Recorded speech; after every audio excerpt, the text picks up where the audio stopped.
Thank you.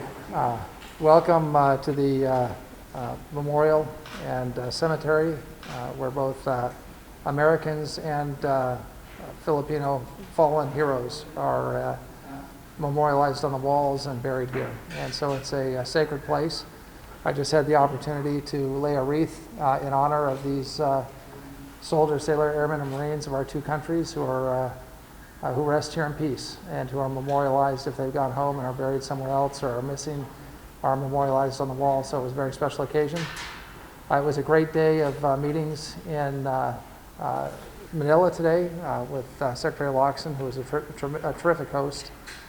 We had Secretary Dominguez and the Executive Secretary Mendeleyo, and we had wonderful meetings and a terrific lunch.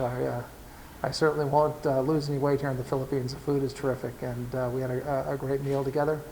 We had some time now to come here to memorialize those who've fallen to keep us free, and I think that there's no better symbol of the bond between our two countries, between the Philippines and the United States, than what we see here, as we saw in the Second World War.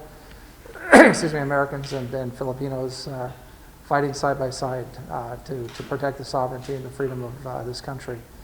I'll certainly open it up to any questions. We talked about a number of different issues today, how we can further cooperation between our countries. I express condolences on behalf of President Trump to the people of the Philippines for those who've been lost and those who are suffering because of the recent typhoons. And I'm pleased to announce that today the USAID will be providing $3.5 million in aid through the UN fundraising pledge effort to assist the victims of the typhoons, the natural disasters here in the Philippines, with the clean drinking water, shelter, and medical attention. So again, we have an ongoing relationship where we help each other during times of need, and this is certainly one of those times when our condolences and the President's condolences go out to those who've suffered as a result of these natural disasters. So with that, let me open it up to a couple of questions, and again, thank you for coming and joining us today. Yes? Yes, good afternoon, sir. Please go ahead and introduce yourself. I'm Pia Braco. I'm from the Philippine Star. Was there a discussion with Secretary Locsin and Secretary Lorenzana on another extension of the Visiting Forces Agreement?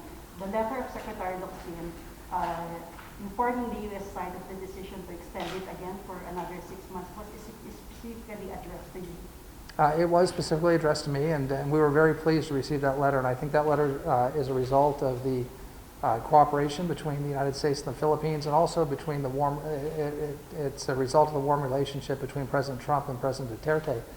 So we were very pleased to see the extension of forces, or I guess it would be the suspension of the termination of the Visiting Forces Agreement for 6 months. We'd obviously like to see that longer, and that's something I spoke with Secretary Locsin about, is if we could extend it a further period of time so that we could have some negotiations to address the important concerns on both sides of that treaty and that agreement, and not be up against an artificial deadline. So we're grateful for the additional 6 months. We think it would be better if it was a year or longer, but we'll have to wait and see. That's ultimately a decision for the government of the Philippines.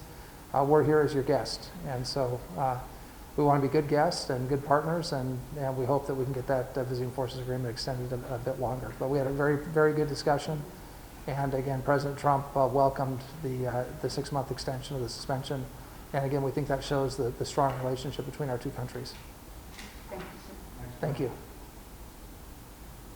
Anybody else? Go right Hello. Hello. I'm here now from Rappler.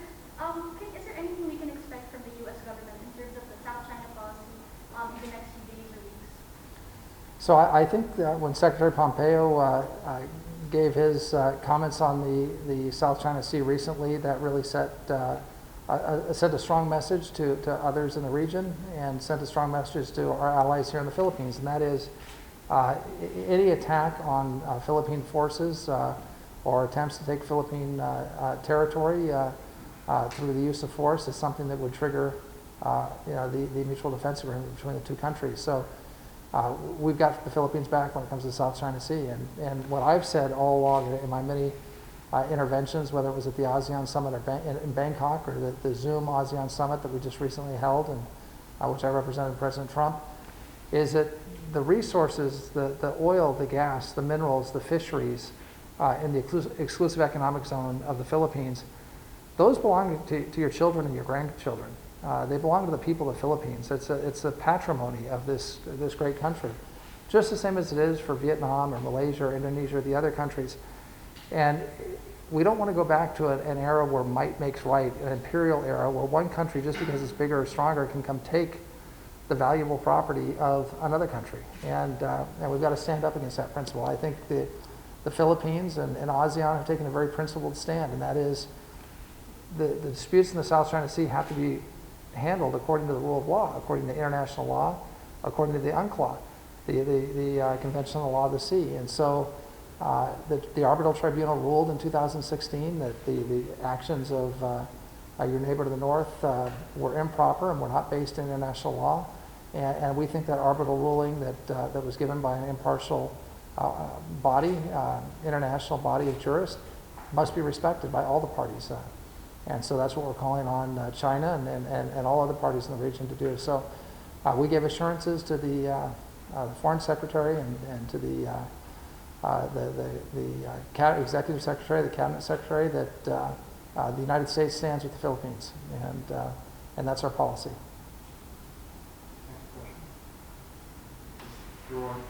Ambassador Dorwin Murdoch of the Fox News Channel.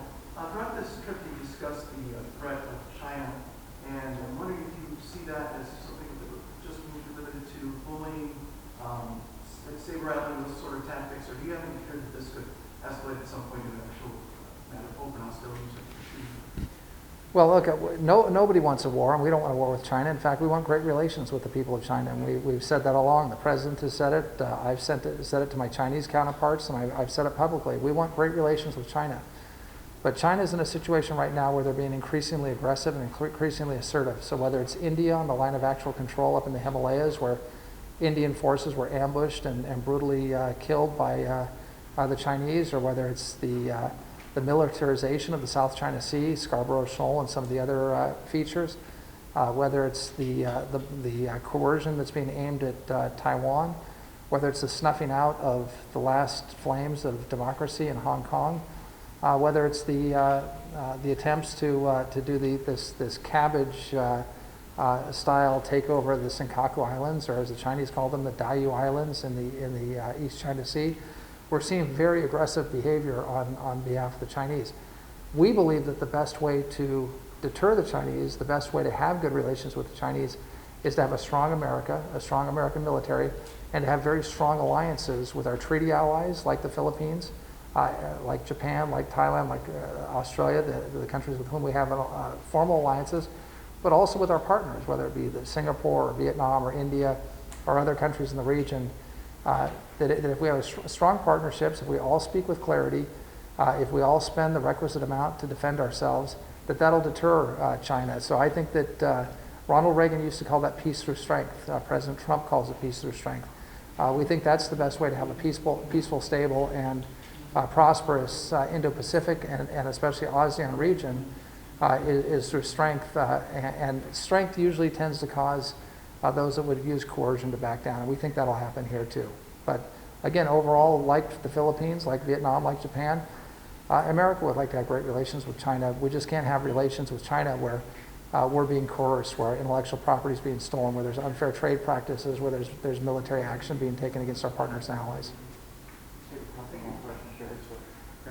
David Santos from CNN Philippines. Thank you. There's a pending resolution now in the U.S. Congress, particularly by a Democratic legislator, asking to suspend military aid to the Philippines, putting into question the human rights issue with the Duterte administration.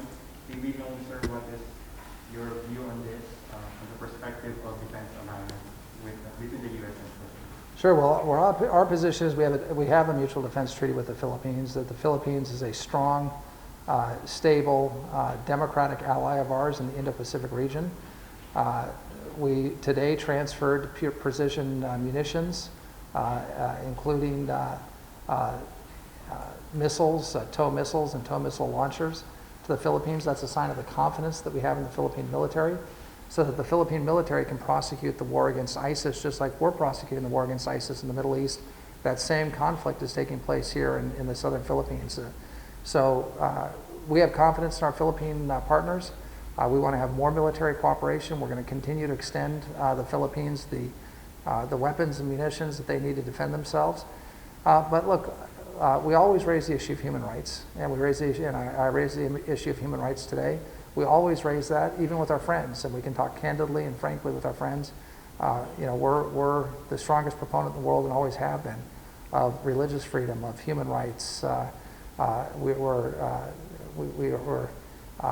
leaders in the fight against anti-Semitic behavior, and so those are important values to us as Americans. We always raise them with our partners, and we'll continue to raise them here in the Philippines. But we are also confident in the Philippines. It's a great democracy. It's got great leadership, and the Philippines military is engaged in a tough fight against, among others, jihadist and Islamist terrorists, and we're going to continue to support the Philippines in that fight. I'm Frances Nawati from the Inquirer. It's a sensitive time right now in the U.S., so what made you decide to come to Vietnam and Philippines at this time? So thank you. That's a great question. I actually spoke with the president about this, and I said I've got this foreign trip that we wanted to take for some time. I've had an invitation to visit Vietnam and an invitation from Secretary Locsin to visit the Philippines. And I asked the president, I said, it's a sensitive time. What do you think? And he said, listen, this is so important to us. This relationship with the Philippines is important. The extension of the Visiting Forces Agreement is important. The providing the Philippines with the ammunition it needs to fight the terrorists is important, so go. And he's got a great relationship with President Duterte. And so I'm here representing the United States and representing the President of the United States to help build the relationship. It's already a strong relationship. I think it's a relationship that can get stronger here in the Philippines. I also stopped on my way here in Japan, where we have a great relationship with the new Prime Minister Suga and with my counterpart, Kitamura-san. We had excellent talks with Japan, and we had great talks with our partners in Vietnam. And so many of the countries in the region have the same concern about expansionism. They want to defend their sovereignty. They want to keep their independence. They want to maintain their offshore resources, whether they're fisheries or oil and gas or minerals, for their children and their grandchildren. And so that we're here to let people in Asia know, and especially let our close friends like the Philippines know, America's not leaving. We've got your back. We're here. And whatever happens with our domestic politics in the United States, this is a critical alliance for us, and we're going to be here to support the Philippines, irrespective of what happens politically in America. Thank you. Just do one more, Jennifer. Jennifer Jacobs from Bloomberg News. Sir, on Sunday shows back in the U.S. on the elections, two former national security advisors to the president were critical of the fact that he hasn't competed yet. John Bolton said that this is no longer a legal exercise, it's a demonstration of raw political power. H.R. McMaster said that this is just playing into the hands of our adversaries, including Russia. You're their current national security advisor. Would you be willing to address their criticism or what's your thoughts on that? Well, look, I've made it a practice not to criticize my predecessors. I'll just say that since I've been in office, the president's had really an unparalleled string of foreign policy and national security successes, and it's been my privilege to work closely with the president to get these victories for the American people and for our partners and our allies around the world. I think that one of the things that we talk about regularly in America is that we have the rule of law, and we have independent courts, and we have a process for elections. And I'm very proud of the fact that so many Americans went out to the polls and voted. The president's raised very serious concerns about the election. He's raised those concerns in court. They'll be dealt with in court. They'll be dealt with through the political process. And I think one of the things that our partners have told me as they've watched this situation unfold is this is a testament to the strength of America, that our institutions can handle close elections, and that the president has every right to raise his legal claims and raise his concerns to make sure that the elections are free and fair. Prior to this, when I was a lawyer in my current position, and when I was a lawyer in private practice, I traveled around the world. I was an election observer in places like Georgia, in the Caucasus, and in Ukraine. And one of the things we always want to make sure is that they're free and fair elections, and that there's a right of redress if someone thinks that an election wasn't held properly. So the president's taking advantage of that. The courts will make their decision, and we'll see what happens. But the reaction I've heard from all my friends who are national security advisors or foreign ministers and our partners, partner countries, is that they're impressed by how resilient and robust the American institutions are, and they're waiting to see what happens, like the rest of us in America.